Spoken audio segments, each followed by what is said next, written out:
There's a type of place in America that isn't a prison. But the kids inside can't leave. They can't call home when they want to. Their letters get read before they're allowed to send them. Staff can physically restrain them, put them in isolation rooms, and some of these places deliberately operate in other countries specifically so that American laws don't apply to what happens inside. Now here's the part that stops most people cold. Their own parents sent them there, willingly. And what you probably don't know is that between 1970 and today, around 150,000 American teenagers went through places like this. Hundreds reported abuse.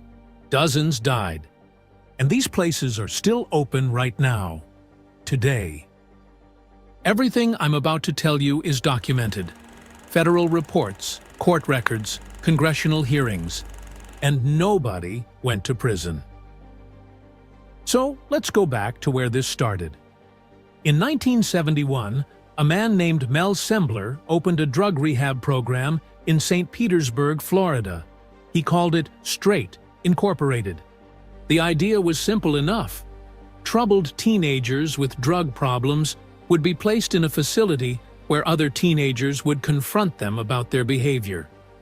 No licensed therapists, no medical oversight, and what most people don't realize is that the whole methodology was borrowed from a cult called Synanon, a California drug program that had already been connected to violence, psychological manipulation, and the murder of a journalist.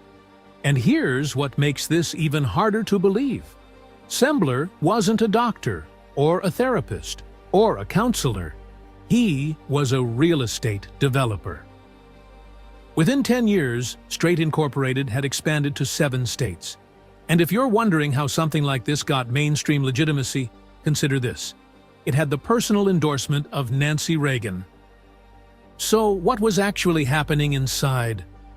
What you need to understand is that former clients described conditions that most people would struggle to believe. Sleep deprivation lasting days. Food withheld as punishment. Teenagers pinned face down on the floor by other teenagers. They called it decking. Forced confession sessions lasting 8 hours. No contact with family for months. And if you wanted to write a letter home, staff read it first and decided whether you could send it. One former client said she was held for 2 years. She was 14 when she arrived. She'd been sent there because her parents found marijuana in her room. It wasn't hers. It belonged to a friend. And here's what makes this even more disturbing. These places weren't operating in the shadows. They got referrals from juvenile courts, school counselors, and pediatricians. Parents were told their kids were in serious danger. They were told the program worked. In 1982, the Florida Department of Health investigated Straight Incorporated after abuse complaints came in. They found evidence of physical and psychological abuse, and the facility was allowed to keep operating. In 1990, a lawsuit ended in a $721,000 settlement for a former client who'd been held against her will and physically abused. Straight Incorporated finally closed in 1993. And what you'd hope would be the end of the story wasn't. Its replacement programs opened immediately under different names. Because what came after Straight Incorporated wasn't an ending. It was a blueprint. Through the 90s and into the 2000s, a whole network of programs spread across the country under one umbrella term: the troubled teen industry, wilderness therapy programs, therapeutic boarding schools, emotional growth academies, boot camps. The names were different. What happened inside often wasn't. And here's where it gets really hard to stomach.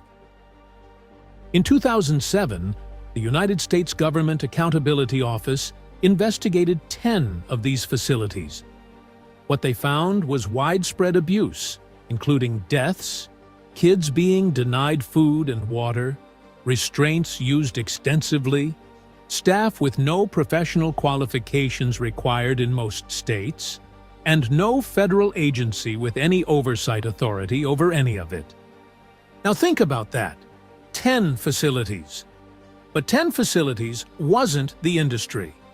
At the time of that report, the industry had an estimated 14,000 beds operating across the country.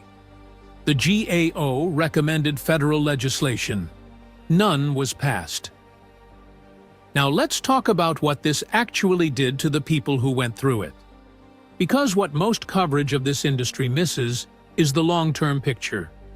These weren't just bad experiences that kids eventually got over.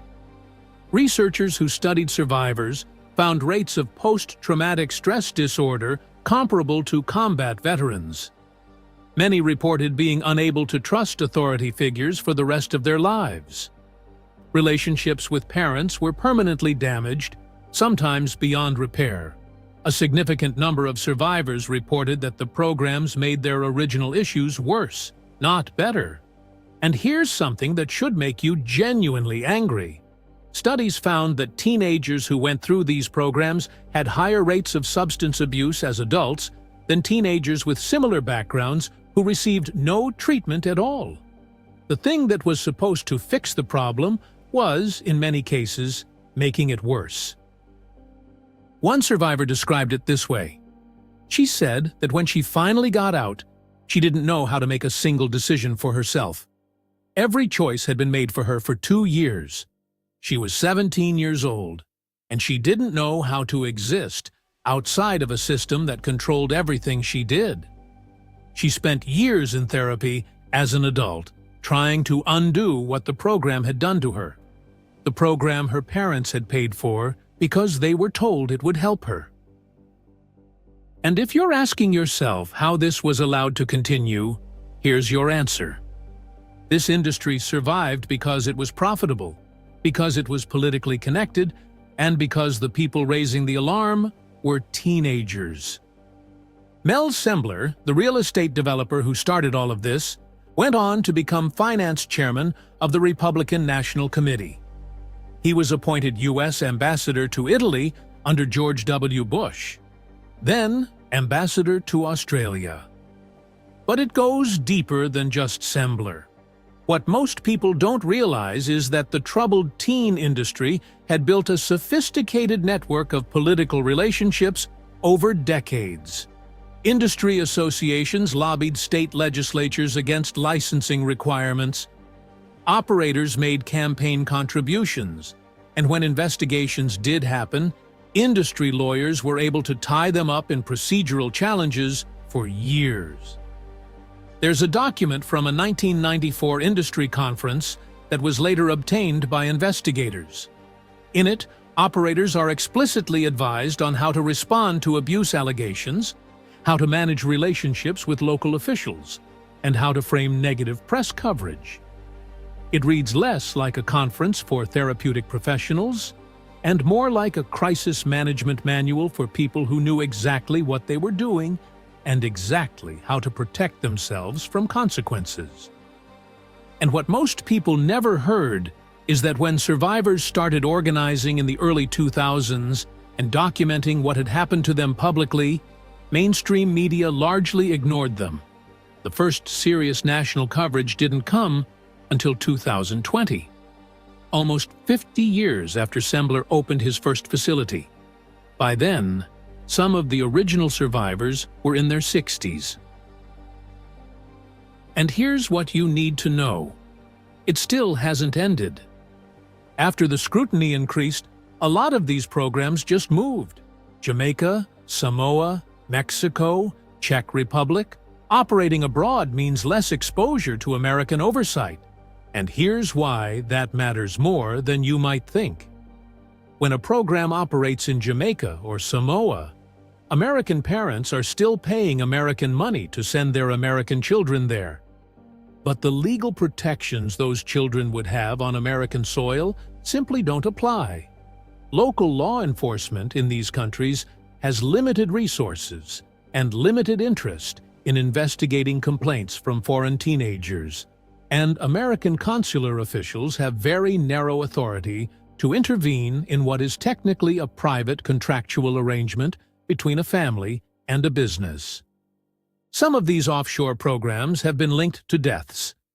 Former clients have described conditions that would be criminally prosecutable in the United States. And in several documented cases, children were transported to these facilities without being told where they were going until they landed. In 2023, a bill called the Stop Institutionalizing Kids Act was introduced in Congress. It hasn't passed. Some states have introduced licensing requirements. Enforcement is inconsistent.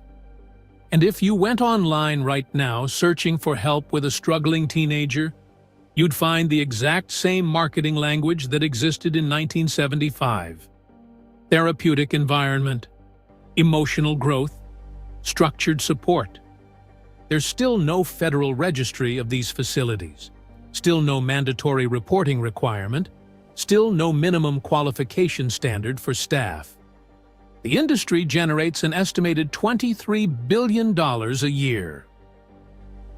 Here's something worth sitting with.